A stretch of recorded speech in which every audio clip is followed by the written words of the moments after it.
United got 1.2 million followers on Twitter. That's at least 11 times as many mentions as March 26th, which was the prior month when 2 girls were barred from United flight for wearing leggings.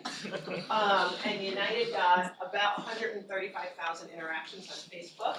The company's page had just 700 a day earlier and 4,100 the day of the leggings incident. So interactions included likes, shares, and comments on United's posts, likes of United's page, and usage of hashtags referencing the event. So what I will say in my preamble in bringing up Ron is that I do think that Oscar Munoz, the CEO, he's got a number of constituents in this situation. So there are shareholders, and there are employees, and there are this individual passenger, the other passengers on the plane. There's society at large. He's got his board of directors. He's at, right, so he does have a lot of constituents to manage through this crisis. In terms of what happened to him personally, he was supposed to be named chairman of the board after this incident, and he was not. So he is, they actually have someone else who has come in and is chairman of the board for now.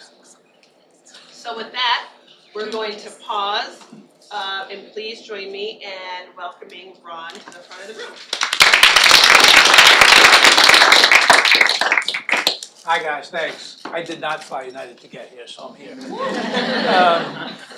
I think when you talk about crisis, the reality is that authenticity matters. I think PR is really about brand value. And the reality when you're talking about both these incidents, I think the reality is that airlines just largely don't give a damn about their customers. I think that's the reality. The reality is that none of us can stand here and say, wow, I'm really valued as a customer by an airline.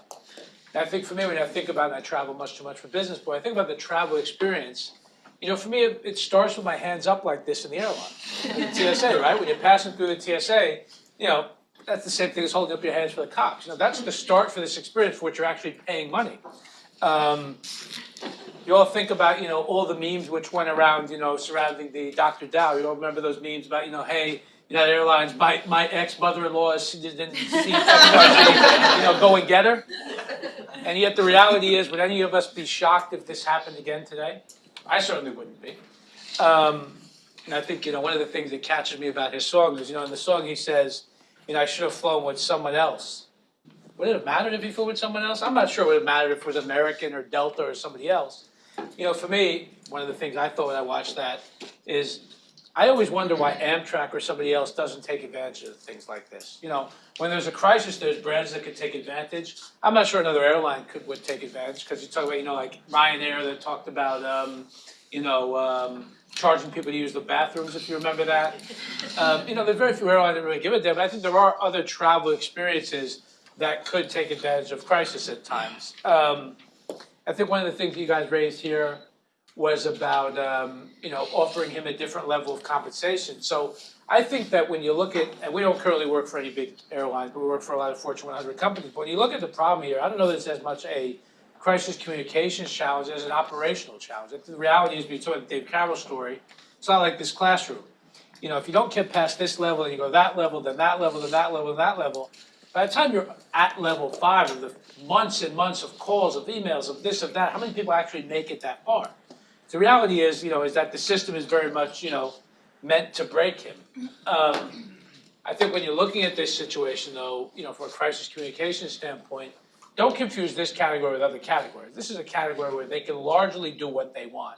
Because as somebody here, you know, said in the back, you know, United, if you're going to fly, you know, me out of New York, I have 3, 4, 5 choices. Out of Boston, you have less. And forget it, if you're in Dallas or Atlanta or somewhere else, you're going to fly whatever that option is, or you're going to wait 2 days longer. So no matter what the hell United does, you're going to get away with it. I think, you know, some rules of crisis communication that people don't always think about. Crisis doesn't care that it's your anniversary.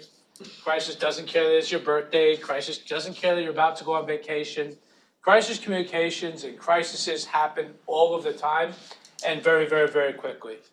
I think, you know, when we look at crisis, I think one of the things which wasn't asked here is I don't think it's really a crisis for any of these airlines. There's a crisis communication standpoint, but I don't think that this really cost the airline $180 million. We work for big banks, we work for hedge funds. You know, nobody on Wall Street is saying, wow, they dragged a guy off of the plane, therefore it's really affecting the business's fundamentals. Nobody's saying, wow, some guy got X million views, therefore we're gonna short the stock. That's just not the reality of how, the market works. Just not the reality. I think, some of the fundamentals of crisis communication is about telling the truth. I think one of the reasons that these things don't, ring authentic, the responses, is just not truthful that they care about their customers. That's reality. They just don't give a damn. I think, working for some of the Fortune 500 CEOs, the reality is these guys are often worried about their jobs. There is going to be a fall guy when these things happen. It might not be the company stock, but it could be an executive at the company. Those are things to, be cognizant about. I think the reality is that, the world moves quicker than ever before. A little bit nervous about having my phone off now twice in a row for an hour and a half, 2 hours. The world moves very, very, very quick. And it's not something that, you could take lightly when you're running a business. I think those are kind of, some of the fundamentals that you need to know, that crisis happens all the time when you're looking for it, when you're not looking for it. As a big brand, you need to know when to respond and when not to respond. I think United didn't need to respond until all of this noise happened. The reality is that once it becomes that big, you need to respond. That video was simply brutal. They needed to respond to that David Dow video. But you're going to see more of them. If it didn't get picked up by ABC or CBS or somebody else, they probably wouldn't have responded, because there's people there's people every day being fucked by the airlines, every single day. And unless it gets noise, it's not going to be responsive. So that's my quick words of wisdom. I'd love to take your questions and thoughts and whatever else there is. Yes, sir. So I'm wondering, with the Boeing 737 MAX incident, they had the 2 crashes, and then now their flights are being grounded by England and some other countries, and their stock was down a lot yesterday and today. So how would you respond to something like that? Like, what are the first few steps that you take? Plane crash and 180 people dead is a lot different than, a guy being put off the plane. I think one of the things you need to understand when things like that happen is you also have a number of different audiences. One of the reasons executives don't always apologize right away is they're worried about lawsuits. So you always have, I'm never a part of a crisis where there's not a lawyer in the room who's telling you what you can and can't say. When you have these very, very, very expensive planes, and one of the things that Munoz said in the interview was, the first thing I do is I try and gather the facts. So the first thing, if I'm representing Boeing, is figure out what are the actual facts. Do the planes need to be grounded because of the government? Who's paying for these goddamn planes, or who's paying for the dead now and the planes which are being rerouted? So these are questions that you have to these are the questions that you have to ask. Because it's not simple to pull these to pull these planes off routes, and who's paying for them. And then, by the way, if you pull the plane, so for example, I don't know the specifics, but pretend that United just bought 2 planes, they're going to sue you for the money back because you sold them defective planes 12 seconds ago. Those are things that can fundamentally affect, stock market, financial markets, and things like that. So the first thing I'm going to do is I'm going to get the facts and figure out what it is. I have a client recently, a name you would all know, who came to me and said that, a celebrity, a name you all know, who came to me and said that everything being reported is completely untrue. And there's a lot of news about this person. I gave him a really simple answer. I said, if it's all untrue, I can make this all go away. We're going to take a lie detector test here. We're going to hire a former FBI guy, and we're going to do a lie detector test. We don't need any interviews. We don't need anything else. The guy wouldn't do it. It didn't take me a long time to figure out that he wasn't telling the truth. He's still now over the press for something going on. That's much different than, of course, a Fortune 500 CEO. But when people, personalities are involved, it's a different scenario. It all moves quick. That you need to go. Somebody else. Yes, ma'am, Vanessa. So you say you have to be selective about what you respond to and what you don't. Do you think if United had paid a little bit more attention to the guitar situation and actually made changes to their customer service, do you think that would have had a ripple effect such that something like a David Dow situation wouldn't have happened? I personally don't think so. I think the reality is, again, if I was United, the one thing that they did say which made sense was the 99.95% of people get their stuff on time. I think is a great line. The reality is 99.9% of people we handle get their stuff delivered right. I would have said we handle, 1 million passengers a day, and unfortunately we have 12 complaints a day. However, 12 complaints a day is too many. We're going to do what we can to fix it. I would have said that, A. B, the question we have to ask again, and I sit in these rooms, is what is the cost of fixing the baggage handlers? What is the cost of fixing the call centers? All of these things. And then the problem is, if you stand up and say, I'm going to give Dave Carroll $5,000, $7,000, you better believe the next day the phones are ringing up with a zillion people who say, well, my kid's backpack got broken, and my this got broken. And by the way, I missed a business meeting because the flight was delayed. You owe me this. It just creates a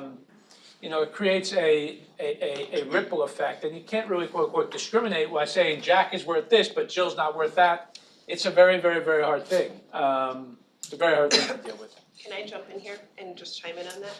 I think so for me personally, when I think about my time in industry and these small and big problems happen all the time, and do you shift the whole system around this exception, or do you just try and figure out? I think for me personally, but the much larger and fundamental issue at United is one of culture. It's not necessarily about this, because if your culture is one where you value customers, and your culture is one where you want first call resolution or what, right? Then your processes are gonna follow suit and it's all gonna fall into place, right? So addressing each individual process around each individual problem, to me, is costly and it's inefficient. I think they might wanna sort of take a step back and just think about fundamentally their culture and how valuable are their customers to them. I didn't mean to, go ahead. Agree, yes. Yeah, so you talked about how it's important to respond truthfully and gather the facts, but gathering facts is gonna take time. And one of the principles you said earlier was to respond to these events timely. So I was wondering, like, how do you manage the tension there? Like, So the reality is, I believe it's always better to say, I'm not sure of the answer, I'm looking into it, rather than giving a wrong answer. Okay? I think it's better to say, I'm not sure of the answer, I'm gonna get back to you, rather than to say that, an error A. B, you gotta make sure that you're getting the baggage handler on the phone right away, you're getting the call center people on the phone. The reality is everything's being recorded these days, but you have to do that very, very, very fast. And again, nobody cares that it's Sunday afternoon, nobody cares that it's this, nobody cares that it's that. A few other factors that haven't been mentioned, I think you all should think about. In crisis, timing really matters, okay? You will often see bad news being announced on a Friday afternoon, that's not a coincidence. You will often see, there are companies I know that wait for the president or somebody else to say something that they know is gonna dominate the news cycle, and they slip in with something, and therefore what would have been a 3-day story becomes a 1-day story. Timing really matters when these things happen. So, there's things that happen that, evade the news cycle often. If I was asked to predict if this Dave Carroll thing would have become a story, I wouldn't have guessed that Dave Carroll would have become a story. Who would have thought that? And there's a lot of Dave Carroll types making stories like this. He wasn't a name, he wasn't anybody. In the middle, yeah. Yeah, it's a little bit similar question. So again, on the importance of being authentic and truthful. Okay, so it's very important to be authentic, but what if your lawyer tells you to say something else and it's not entirely in line with your sentiment? And again, back to the time constraint, you don't have the time to get convinced. One of the in crisis PR, we fight with lawyers all the time. Okay, I fight with lawyers all the time. All that said, I'll tell you something you should all know. A bad day in court is a lot different than a bad day in newspapers. It's a lot better to have a bad day in the newspapers than to have a bad day in court. And you should all remember that. All that said, again, this is a odd category we're talking about because everybody universally hates their airline, right? Nobody's standing up there and saying, wow, I love Delta, wow, I love American. You're just not saying that. But there's no question that lawyers are a part of crisis communications. There's no question. Yes, Samantha.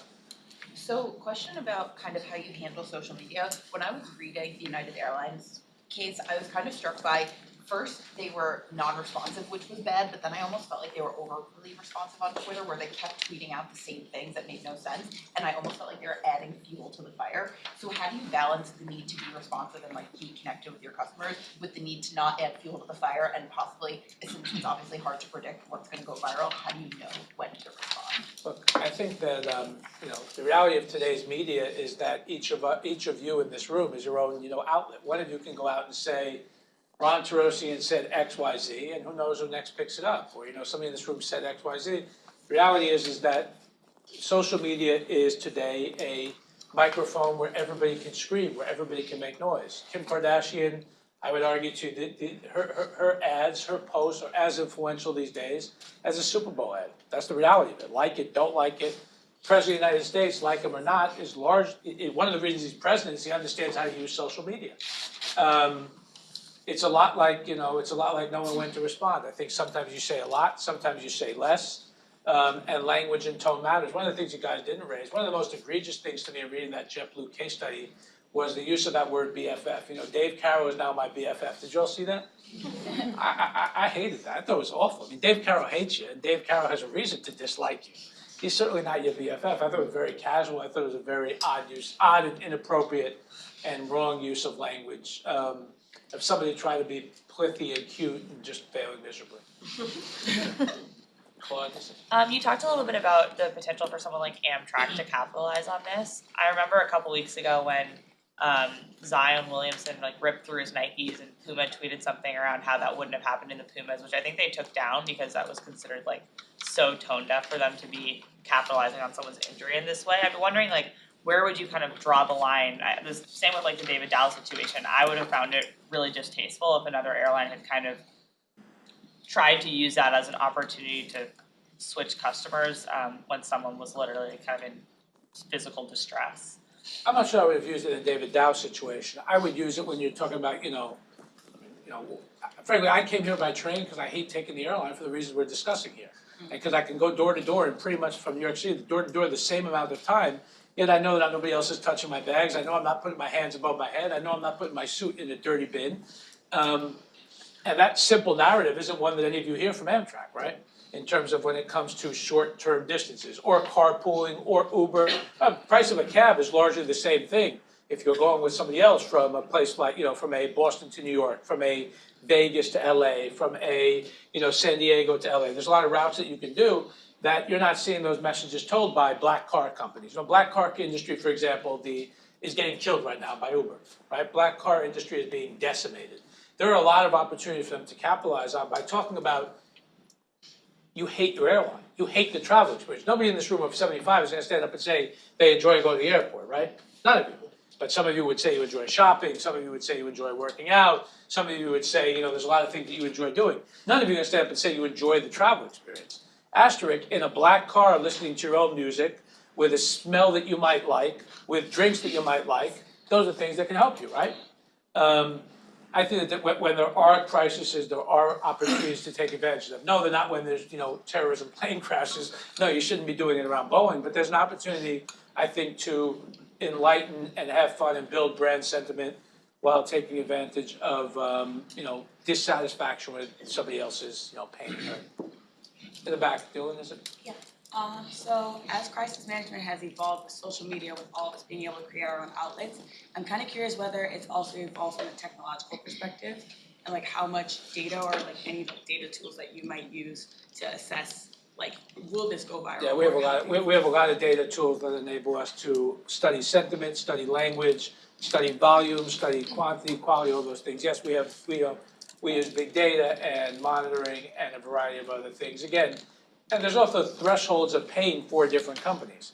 I work for a big beauty brand, again, a name you would all know, that has very little stomach for negativity. When something negative is said, they want to go overboard and really engage the customer, go above and beyond, both publicly and privately.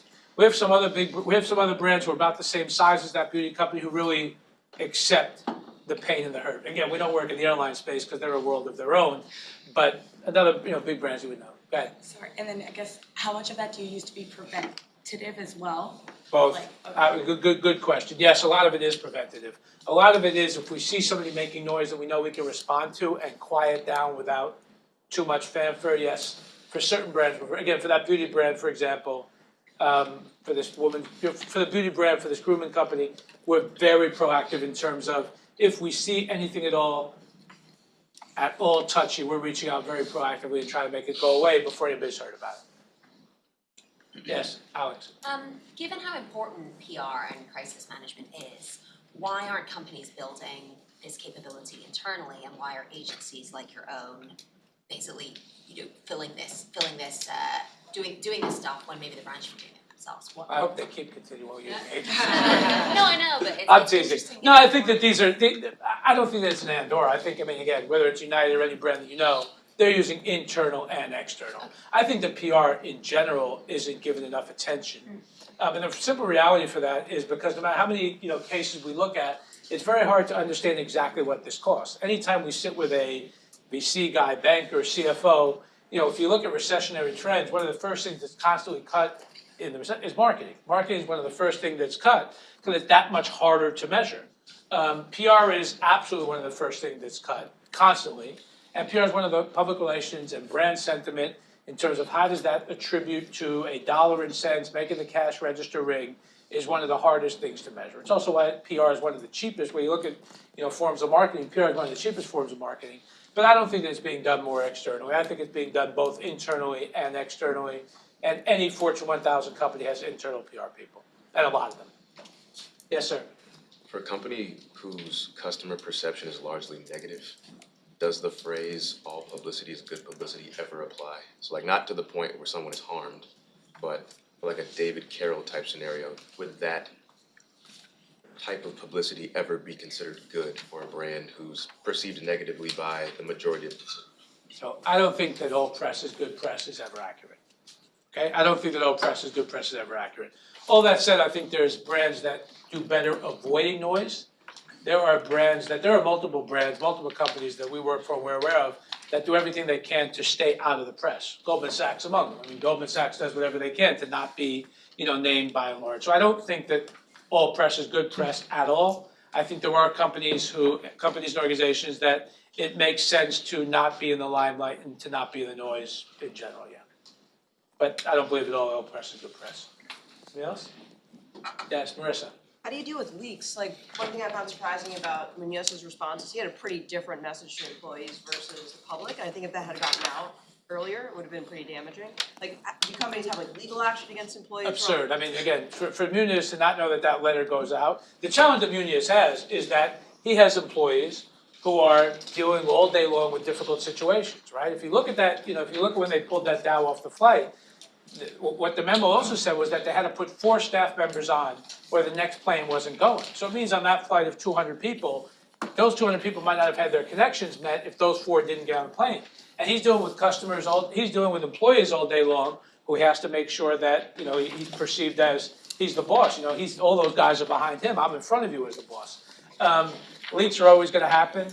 Yes, you could take legal action. It's very, very, very difficult to take legal action, and unlikely anybody's gonna ever do that for a variety of different reasons. I think, again, if you're writing a message, you have to be sure that, you have to understand, I wouldn't want to be in college today because everything today is filmed and all the rest. It's a much harder time. Anything you say or do can be recorded. Anything you can or say can track you for life. And anything you're writing as a CEO is likely to get out. It is unlikely it's not gonna. I think that Munoz, obviously didn't get to the pinnacle of his career, and I think that this incident might not have affected United forever, but I think it did affect Munoz forever. I think, and I'll end on this note, Nike will not be defined by Colin Kaepernick, but Colin Kaepernick will be defined by that incident, by the kneeling. That will define Colin Kaepernick. That incident won't define Nike. This incident won't define United, but it will affect Dr. David Dow. That's the first line of his obituary. Thank you very much. Okay, if you would like to gather around and have a picture with Ron.